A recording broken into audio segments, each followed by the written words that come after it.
Hi. Hey girl, how are you? Good. How are you? I'm good. So excited we're doing this. Yeah, I am too. I love your microphone. What is that? This is a cheap old blue snowball. I have a Oh, more sophisticated setup where we videotape, but when I'm just doing a Zoom recording thing, I kind of just like to sit on the couch with my yeah. cat and have Oh, my yeah, computer yeah, yeah. have my That's good. computer open and do it old school. Yeah. What, Totally what about agree. you? I don't, this is a PreSonus audio box, but yeah, I'm sitting cross-legged, crisscross applesauce. Same. Comfortable. Two redheads We love together. it. Yeah, We this love is it. I'm so excited. It was me so too. awesome to meet you in person. At Yeah. CrimeCon. It's just like getting the opportunity to meet people that literally have like the same aspirations as Yeah. you that you never would have met otherwise because like you're in Iowa, right? Yeah, I'm in Iowa. Nobody lives in Iowa. Do you Just like me. it there? I I like it. I mean, I have kids, it's a good place to raise a family, all that cliche stuff. Um, but yeah, I like it. I like to travel though, so I'm always on the go. But yeah. Yeah, I see that you do live shows. Are they usually like outside of the state or Yeah, yeah?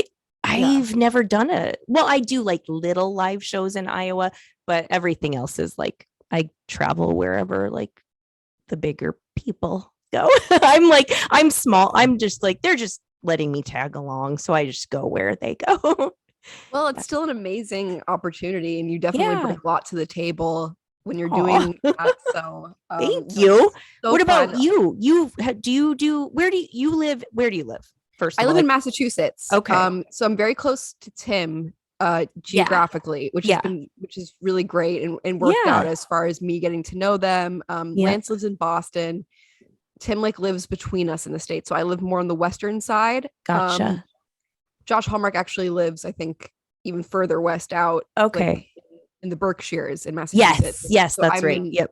I'm in like the western part of the state. Yeah.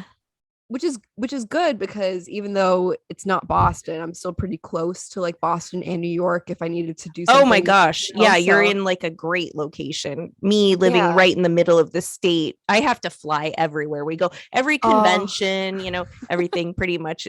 If it's under like 5 hours, I'll drive. Otherwise, I fly. So was that your first time in Vegas? no, God, no. I'm old. I've been to Vegas a lot. I used to go like I've probably been 20 times probably. So Oh my like God. I feel like I've stayed everywhere, but then I got back to having kids again and I was like a full-time mom and everything. Yeah. So like I spent some years where I didn't go to Vegas. So it was my first time. Well, no, I was there just a year ago too, but it was before that it had been a while. Was it your first time? It was. Oh, did you have fun? I had so much fun. My parents, I mean, I think they've both been a few times, and like growing up, they were always saying, "Oh, it's like it's it's not." They don't really like Vegas. They Not would say their that scene. Yeah. no, it's a little Yeah. crazy there. Yeah, yeah. It's not like historical. It's No, it's all plastic. It's all all like plastic and fake and fake glitz and cheap glamour. thrills. Yes. I I know. I was gonna say, love but there's it. something cool about that. Like The you have to. extravagance. Yes, yes. It is It's really everything's. something else. It is. It's like everything's super posh and Yeah. The so restaurants. yes, the good restaurants. I live in Iowa, so we don't have like a ton of 5-star Celebrity chef. restaurants. Yes, we don't have a lot of that here. So like if I want to go somewhere for a weekend of pampering, I'll just go sit by the pool in Vegas and order lots of drinks, stuff like that, Yeah. go eat really good food. And yeah, Oh my gosh. yeah, Yeah, that's what I like about it. we went to Bobby Flay and Yeah. Wolfgang Puck's restaurants. And Nice. we good. literally felt like $1,000,000. I know it was is so fun. Everyone has to go to Vegas at least once to see if it's their thing because you never know. That's true. And Yeah. I learned that it was my thing. Loved it. Yeah. And Oh, good for you. So you're gonna go yes. back soon. I hope so. We really had the best time, and it was my first trip away from my daughter. Oh my gosh, that's hard. But It was really hard. I was really scared of how it was going yeah, to go. And yeah. Melina Yeah, because My your sister she came with you from yes, but she you was guys do afraid that true I was going to crime be like a Brenton major twins. downer. She was like, Oh, "Are you going to be able?" She's like, "Are you oh, going to be able to relax? Like, are you going to be able to like have fun, or are you just going to be yeah, worrying about your daughter the whole time?" yeah, Which is, you know, not an unreasonable question, but yeah, like yeah. You, I but you were able to relax. oh my God, for sure. Like I missed her and like I required Of updates course. constantly Yeah. from her grandparents. But like Yes. Melina picked me up at like I think maybe 4 or 5 in the morning to go to the airport. Oh, yeah. And as That's soon a as we long got flight. it is, and as soon as I got in the car, I was like, Vegas! Like, I scared Mom's my cat. weekend away. Yeah, Yes. I Yeah. was so psyched. I didn't let it stop me at all. Well, that's great. So, Yeah. but Melina and you do true crime twins. Why? That's hard for me to say for some reason. True Oh, crime is it? twins. You guys do that podcast together. Now, Melina's, I feel like she's a little quieter. She's a little more shy than you. Is that, yeah? That's correct. Okay. Yeah, very good. Yes. Ever since we were kids, like if we had to talk to adults, she would literally go behind me, and I Oh, was the one that talked to the adults. So yeah, she's very shy. I'm not. She's gotten more outgoing with time, and the but podcast and stuff probably oh, maybe for helped. sure. Yeah. Yeah. People can grow out of it, but I think our default roles are me kind of being the extroverted and her being the Yeah. more introverted, but it's so amazing to work together, and we both have different academic backgrounds and different things to offer, and we have great rapport because we're twins. So Yeah, that's um awesome. Oh my gosh, yeah, that's so cool. it's Well, been what so is fun. your background? Because so I first heard you back before I ever had a podcast. I listened to Crawlspace and Missing Maura Murray and stuff. So I heard you on Tim and Lance's show for the first time, and I was like, I like this girl. I liked you right away. And so I'm like kind of fangirling over you, Chloe, a little bit. But like, what is your background, like education and stuff? Sure. And just so you know, the feeling's mutual. Big fan of yours. I was so excited to meet you. I was like, you are so beautiful. Oh my And God. No, you are. oh, thank you so much. But yeah, so the feeling's mutual. So happy Thank that we're you. doing this, and Yeah, me hopefully too. um we can do more of these. I would love Absolutely. that I would so love that much. too. Because I do Thank all you. I do all the collabs with like guys and stuff. I need a Yeah. chick. I need a girl to Bring be in like some of the estrogen in the room, exactly. right? Yes. Yeah. So yes, would love to do that. But yeah, my background is in psychology and criminal justice. I got my bachelor's degree in psychology, worked in a psychiatric hospital for a little while, and then I kind of went further into the human services field, working in social services in a more supervisory role. So I've Mhm. seen things from different standpoints. And then I finished my master's degree in criminal justice pretty recently, actually. And Congrats. That's thank you. exciting. Good Thank you job. so much. It was a really, really meaningful accomplishment for me. That's awesome. I met Tim and Lance because I was a huge fan of their show, Missing Maura Mhm. Murray. It was Who one of the, isn't? I know.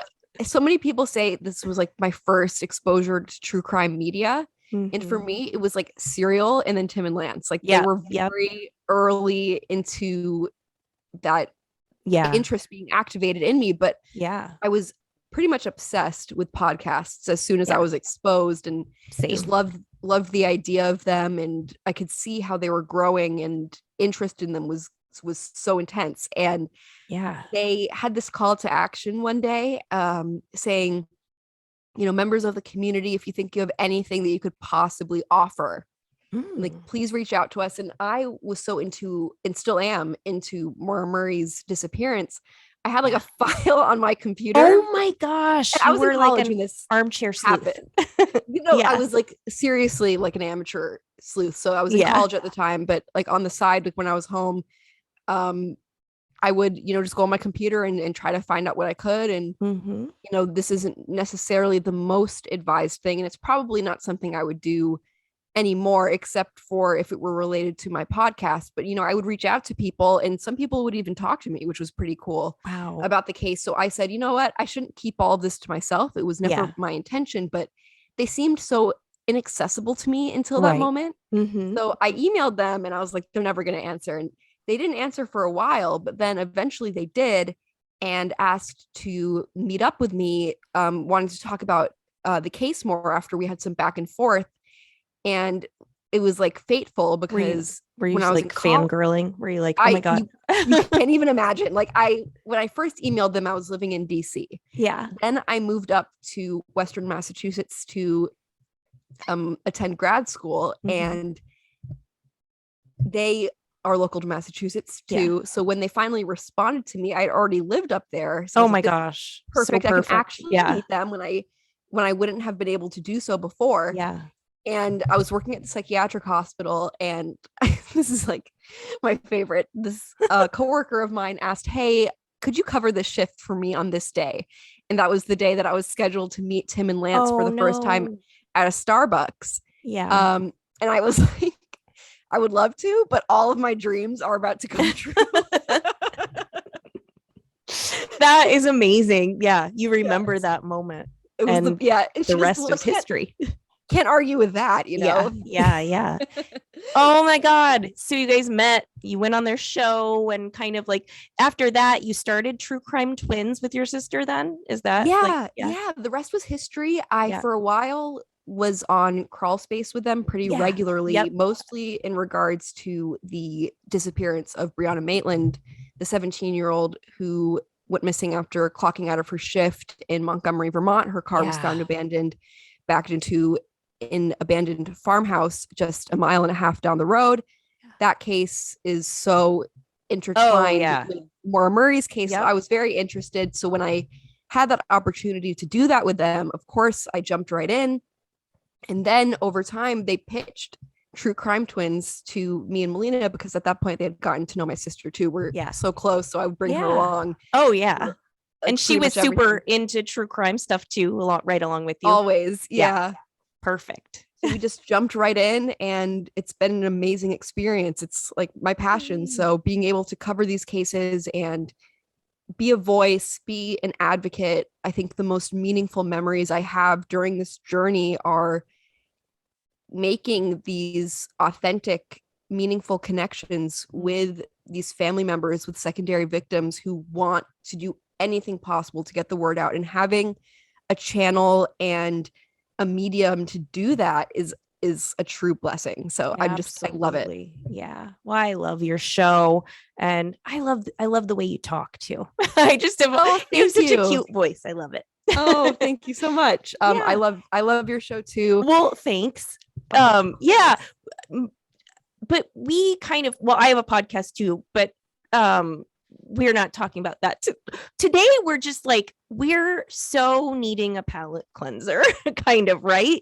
I mean, as a true crime podcaster, you eat, sleep, and breathe these depressing, sad stories. You know, it's very, and you take them to heart. You know, it's like you get, I don't know. There's a lot of commercials for like BetterHelp and things like that. There's a reason why we all like do those commercials, because we need a little therapy after the things we talk about. But one show that we bonded over outside of true crime is Love on the Spectrum.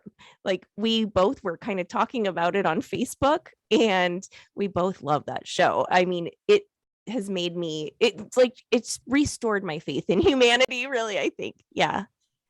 I saw your posts about it on social media, and I was immediately so excited, because I was like, thank goodness I have someone to talk about this with, because it was as intense of an experience for me as it sounds like it was for you. Yeah. Watching it, literally the entire time, I had like my hands clutched over my heart, and I was oh my gosh. Like, I feel like it really helped change my perspective on a lot of things, and being able to talk about that with someone who had a similar experience with it. And, you know, we're coming from different places, but we both are moms. And I think that has, because I really watched the parents a lot on that show too. Same. And how they react to things. And it was so touching. I think, just speaking from my own experience, I've been so jaded regarding the dating world, and you know, talking about love and dating is not something I'm used to doing on a podcast, so it's like kind of an exciting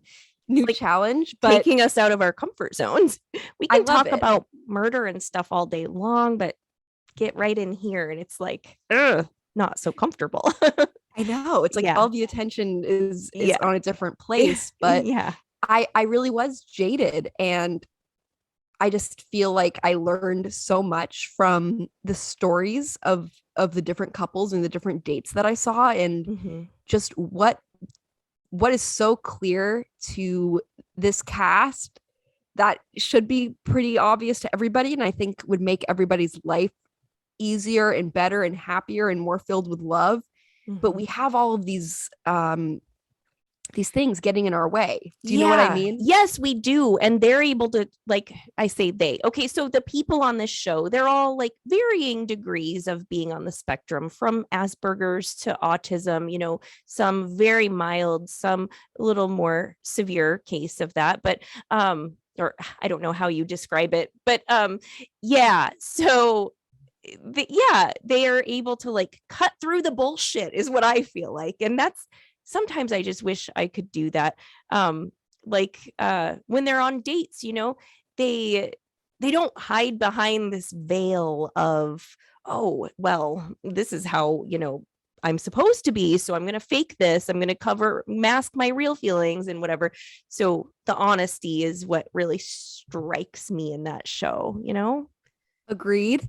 I feel that dishonesty, or at least, and that can be in like varying degrees. Obviously, you don't want to start a relationship off on being dishonest, but people can be misleading on how they feel because they feel it makes them more attractive. For example, Yes. I was always taught, ever since I started to become interested in boys, Mm-hmm. don't text them first. Let them text you. Yeah. Wait a few days so you don't look desperate. Nothing Yep. is less attractive than being desperate.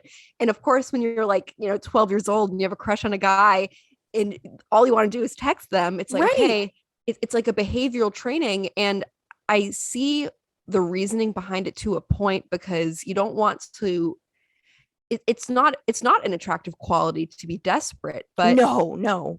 it But does it yeah, but acting that way does require a certain dishonesty or misleading of your feelings, and totally. that's become very normative, at least for me. And I feel that people on the other side of it too also feel the need to do that. They feel the Hmm. need to be Yeah, to look like they don't care. And exactly. Well, yeah, it's that classic playing hard to get. And it is a lie. If you come right down to I mean, you're lying about your feelings. You don't want to, I don't know. It's kind of like all a game.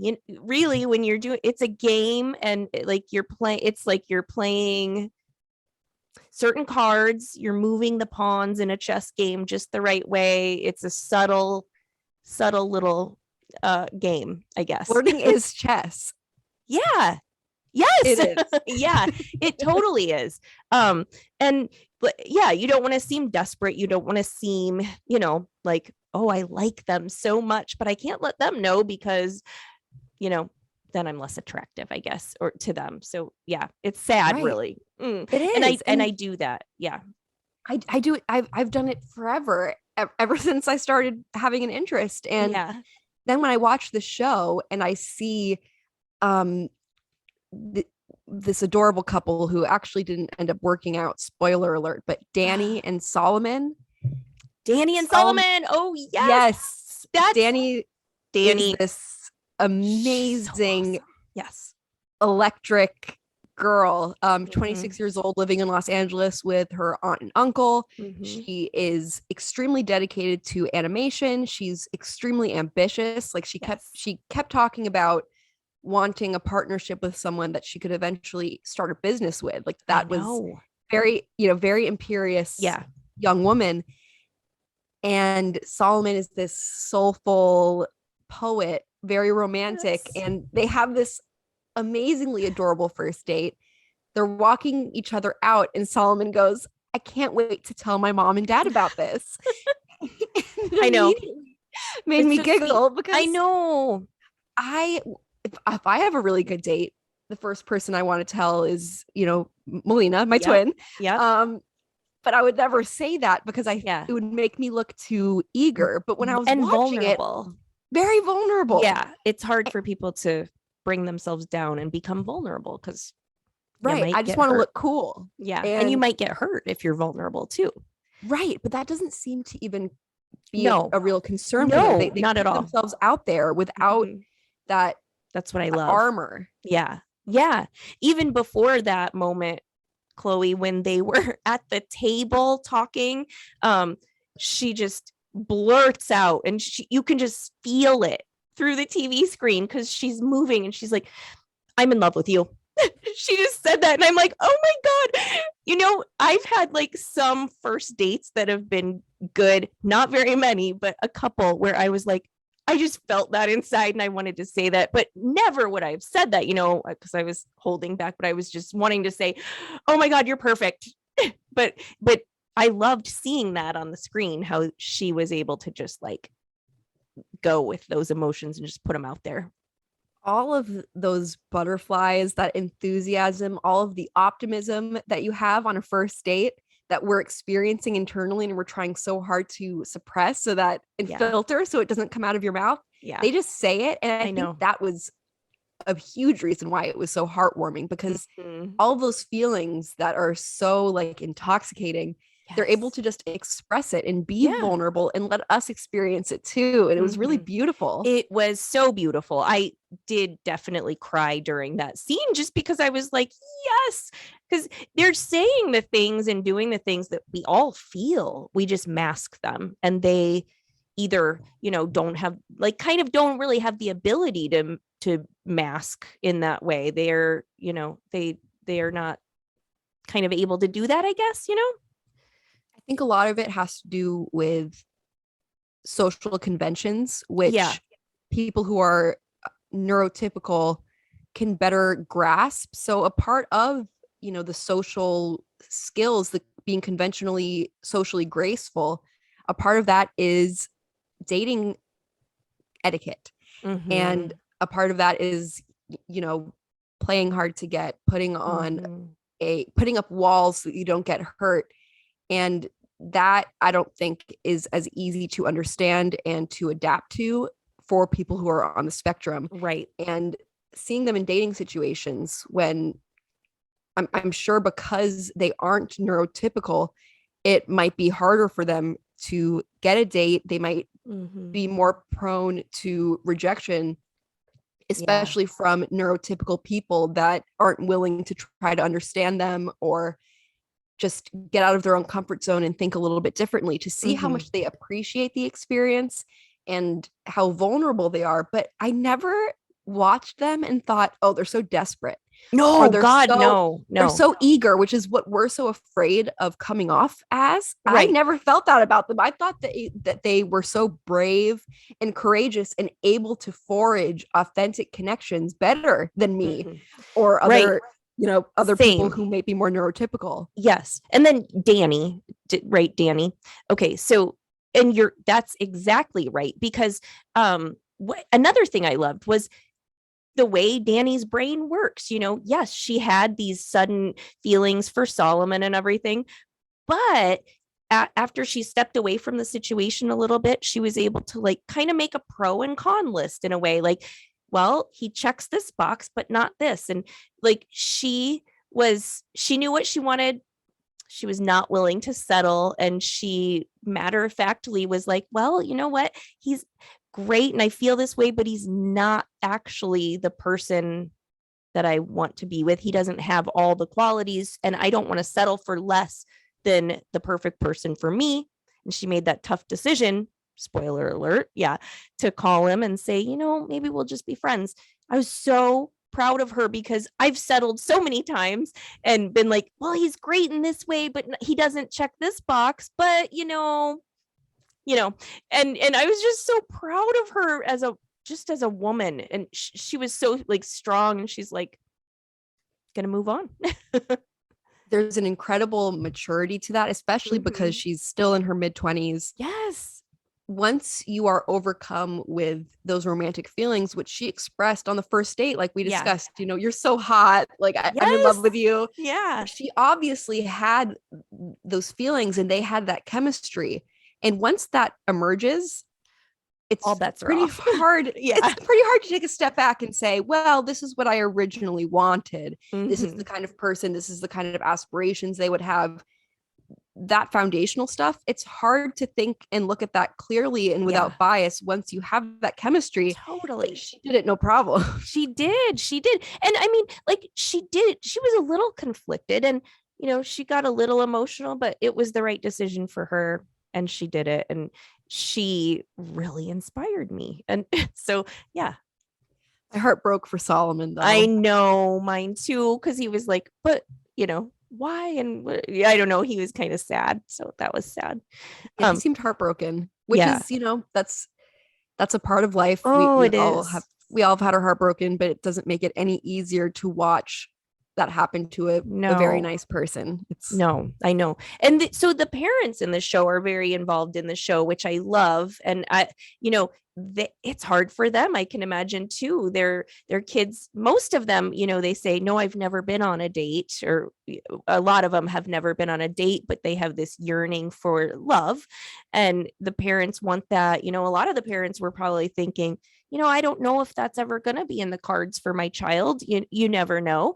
I know, I'm sure a lot of them felt that way. So my son is on the spectrum, very, very mildly on the spectrum. He's just got some quirks that make him unique and make him stand out and stuff. But when he was younger, and even today, sometimes, I'm like, I wonder what kind of partner he will find, or if the girl or boy, man or woman that he ends up with, if they're going to be, accepting of his quirks, and how dating will be for him, or if he'll date. I don't know these things, but so watching that journey of the parents, I could relate a lot to that. And I could relate to these young people too, going on their first date.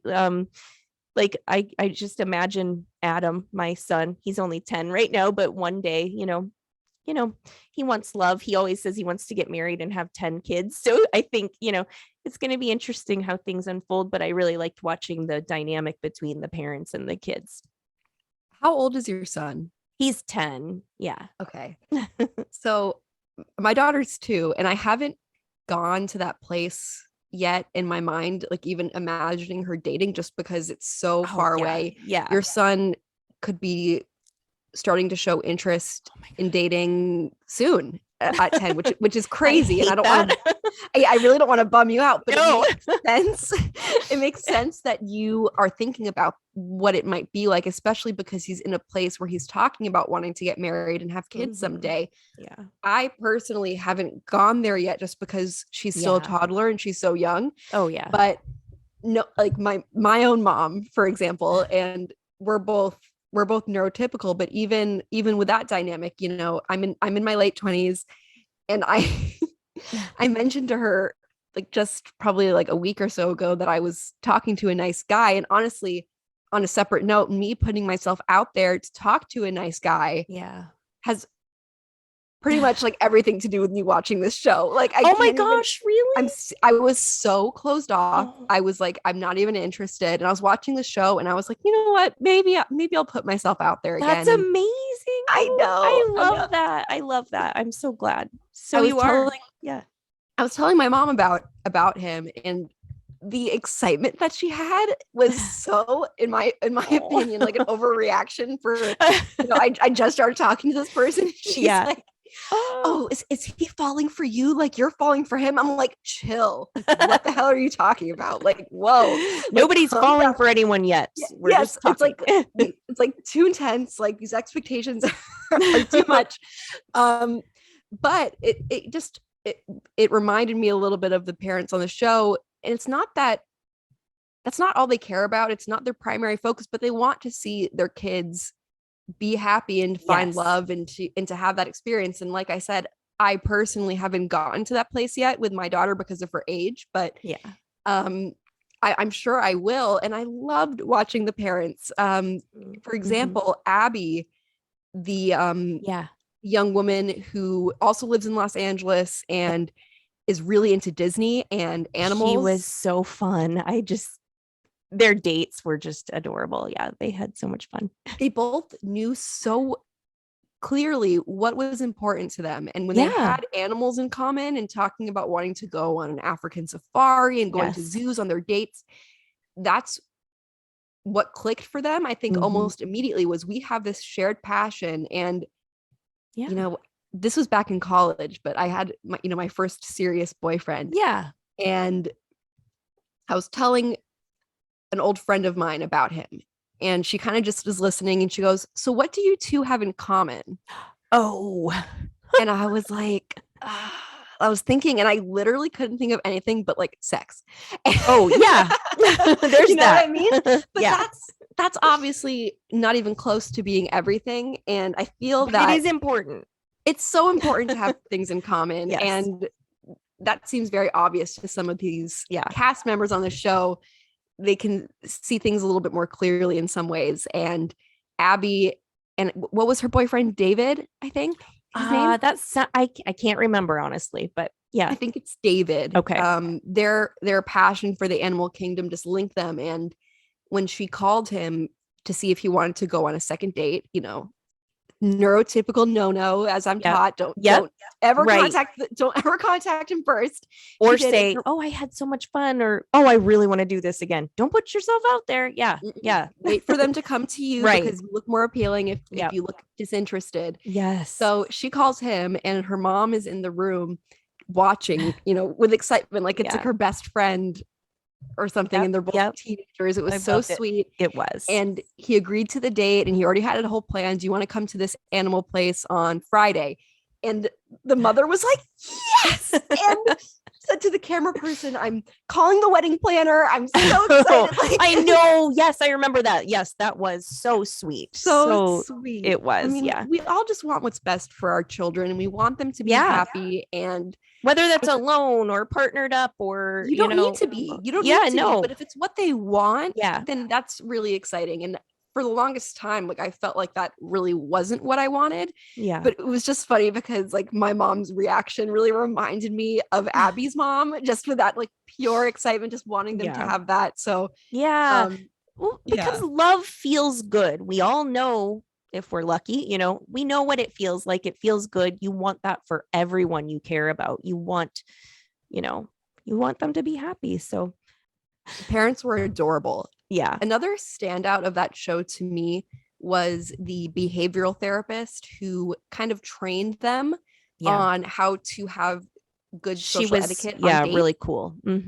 She was incredible and on the spectrum herself, so she could really empathize and understand what their struggle was. That shocked me. I mean, it just shocked me when she came and said, you know, I'm autistic. I'm on the autism spectrum. I was like, wow, I never would have guessed that, you know?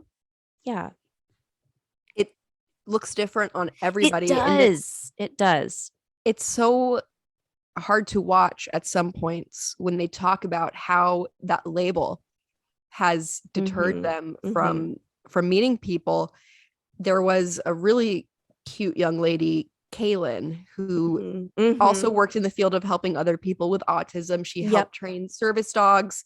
Super sweet, super funny, and relatable, honestly, when she was talking about swiping on dating apps, and she goes, "Oh, dead animal." Nope.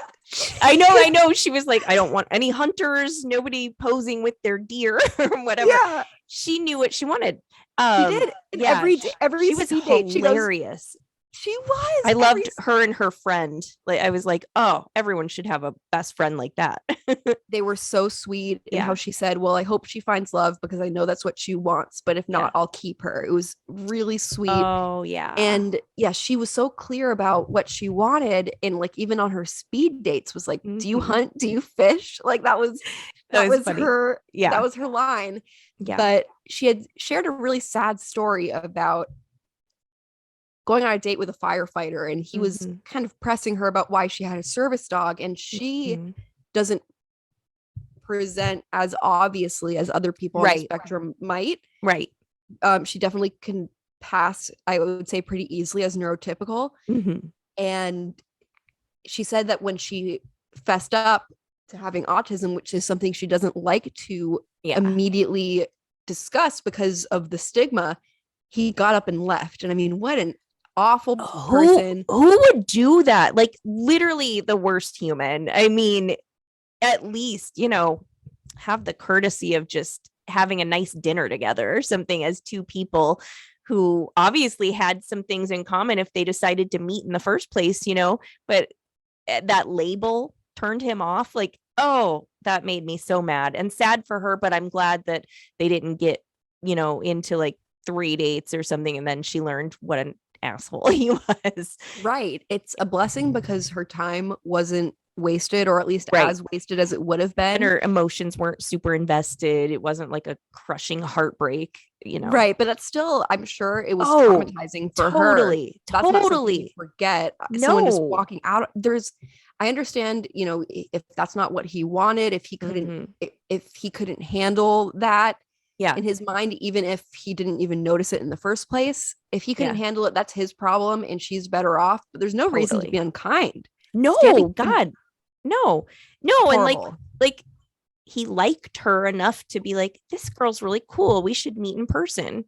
And yeah, I don't know. Bad. But she was hilarious, but you said something. Yeah. I'm glad though. You're like, it presents differently for everyone. I'm so glad that this show exists because it's changing people's perception of autism and all of what's neurotypical, what's different, or whatever. Like it's changing people's perception. Like I identify hard with a lot of the behaviors and thoughts and feelings that people on the show had, and I guess neurotypical, but it had me like, well, maybe I'm on the spectrum. Like, I think everyone's on a spectrum. I guess. Yeah. No, I had that same thing. There were certain moments where I was like, this is pretty relatable. So it's like I haven't been told otherwise, so I'm assuming right. that I am, but but I love it is a spectrum. It's not a black or white thing, and it kind of just is like it boils down to like everybody's just human. Everybody's different but the same at the same time. So I don't know. It just like put things on a more even playing field and took away a lot of the stigma. I think that's what that show does. I think I just loved it. I feel the same way, just showing that spectrum, because there were people that were probably further on the spectrum than others, and just seeing they're just like neurotypical people in that it doesn't define them. It's right. They have different qualities and dreams and personalities that completely set them apart from each other, that have nothing to do with being on the autism spectrum. They're just people. They're just a little bit atypical when it comes to their processing and communication. Yeah.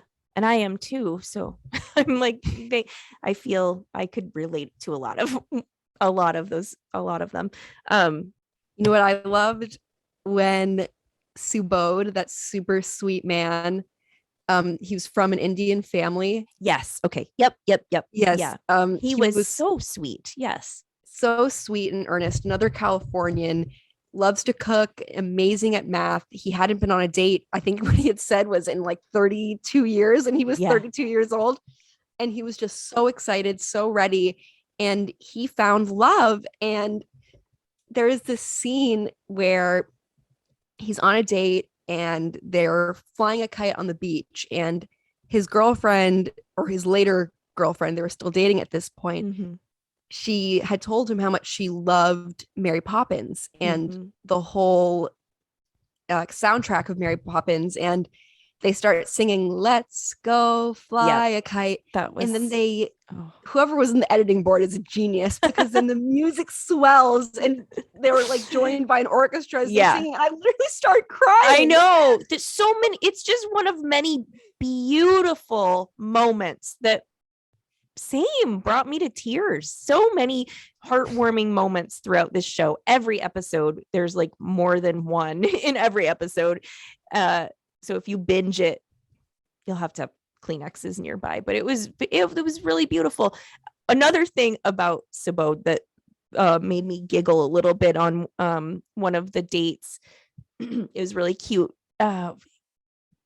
she was talking about television or something, shows that she watches, and he had said before that he wasn't into shows like that, and I like it. He was just like, you could see him getting a little anxious, so he just said, can we please not talk about this? Or something, just very direct. And she was like, oh yeah, okay. But I just thought that was cute, the directness. I so often want to say those exact words.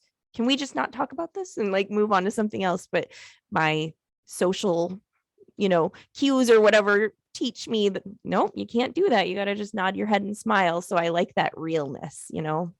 Yeah, and I think I might have seen that in Abby too, or one of the other Yeah. cast members who said Yeah, something yeah. very similar, that as soon as they Yep. couldn't relate to the subject being discussed anymore, can we change the topic? Very Yeah. abrupt, and Yes. that Yes. would be considered rude by, Yeah. typical conventional social standards, but We're all thinking it. We just it's like aren't saying it's it. like watching my internal dialogue before Exactly. it's filtered. Yes. Yes. Totally. Yes. So, yeah, this has been a great palate cleanser for us, this show. So, if you guys, and you do obviously listen to true crime because you're watching us right now. If you love true crime, but you need a change of pace, you need something that's going to like warm your heart, restore your faith in humanity and love again, make you want to go try again, go on that date. Love on the Spectrum is definitely something to check out, don't you think, Chloe? Oh my goodness, it was transformative for me. It melted the ice around my heart. Like, it was Same. such a beautiful thing My to watch. cold, dead heart. literally how sad that this dating game had been so hurtful and discouraging. But Yeah. it really just restored my faith that there are earnest people, and if we just say what's on our minds and in our hearts, then we'll be able to connect with people better, and Totally. there could be something out there. So I couldn't recommend it enough to our listeners, especially if you're like us and mostly are reading stories when it comes to romance about people getting murdered. Exactly. Every romance has a little, blood mixed in there too, so it can be a downer. But yeah, and it kind of inspired me to just be like, I'm just gonna be more myself, and who I am would be like someone who would be like, you're really hot, I like you a lot. I'm just gonna just go with it. If people don't like me, maybe I'm not for everyone. So Right. it was inspiring. We shouldn't have to dull ourselves or change ourselves to fit a certain mold that we think will be more likable to somebody else. What we should want is what this cast wanted, which was someone to love you for you. And if they don't like it, then good, because it wasn't supposed to work. You should be with someone that sees you for who you are, that you can be totally forthcoming and honest with, and have them accept and love you. And they didn't have that, I guess, hindrance of feeling the need to filter and shrink everything to make it more digestible for somebody else. It was really beautiful to watch. It was. So check out Love on the Spectrum. I like the UK version and the US version, or Australian and US. They're both great. And listen to True Crime Twins with Chloe and Melina, and True Crime IRL with Kelli. So thanks for listening, and thanks for chatting with me, Chloe. It's been fun getting to know you better. It was my pleasure. I had so much fun. It doesn't feel like work at all, just chatting with you, and I hope we can do this again. Yeah, let's do it again.